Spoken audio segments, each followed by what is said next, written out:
നമസ്കാരം.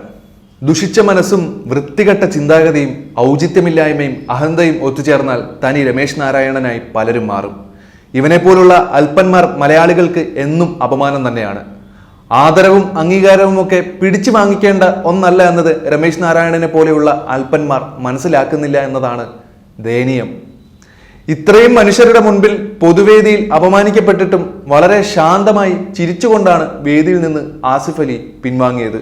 MT വാസുദേവൻ നായരുടെ ചെറുകഥകളെ ആസ്പദമാക്കി ഒരുക്കുന്ന മനോരഥങ്ങൾ എന്ന ആന്തോളജി ചിത്രത്തിന്റെ ട്രെയിലർ ലോഞ്ചിങ്ങിനിടയിലാണ് രമേശ് നാരായണനിൽ നിന്നും ആസിഫ് അലിക്ക് അപമാനം നേരിടേണ്ടി വന്നത്.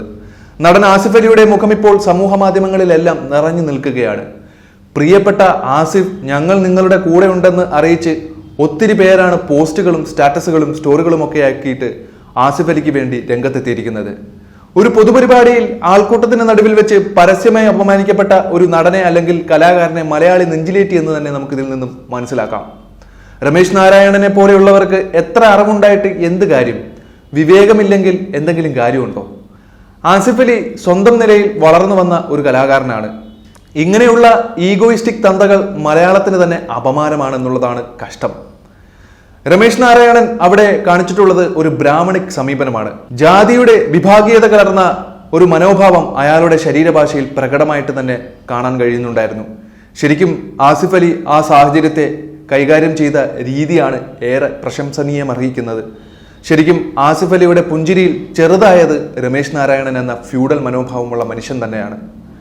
ഇതെല്ലാം കഴിഞ്ഞ് ന്യായവാദങ്ങളുമായി വന്നിട്ടുണ്ടായിരുന്നു ഈ പറയുന്ന രമേശ് നാരായണൻ. താൻ അപമാനിക്കാൻ ശ്രമിച്ചിട്ടില്ല എന്ന് പോലും, അതായത് അയാൾ കരുതിക്കൂട്ടി ആസിഫ് അലിയെ അപമാനിച്ചിട്ടില്ല എന്ന്. ഇങ്ങനെയുള്ളവർക്ക് കരുതിക്കൂട്ടി ശരിക്കും ഒന്നും ചെയ്യേണ്ട കാര്യമില്ലല്ലോ. ഇക്കൂട്ടർക്ക് തനിയെ തന്നെ ഇവരുടെ ഉള്ളിലുള്ള ഫ്യൂഡൽ മനോഭാവം അവർ പോലും അറിയാതെ ഉണർന്ന് പ്രവർത്തിക്കും എന്നുള്ളതാണ്. അതിന് ഏറ്റവും ഉത്തമ ഉദാഹരണമാണ് സത്യഭാമയുടെ കാര്യം. തമ്പുരാന്മാരും തമ്പുരാട്ടിമാരുമൊക്കെ ഇതൊന്നും പഴയ കാലമല്ല എന്നുള്ളത് ഒന്ന് മനസ്സിലാക്കി വെക്കുന്നത് നല്ലതായിരിക്കും. ഇല്ലേൽ ജനമത് മനസ്സിലാക്കി തരുമ്പോഴേക്കും ഫ്യൂഡൽ തമ്പുരാന്മാരുടെയൊക്കെ തരിപ്പൊക്കെ അവർ അങ്ങ് മാറ്റി തന്നേക്കും.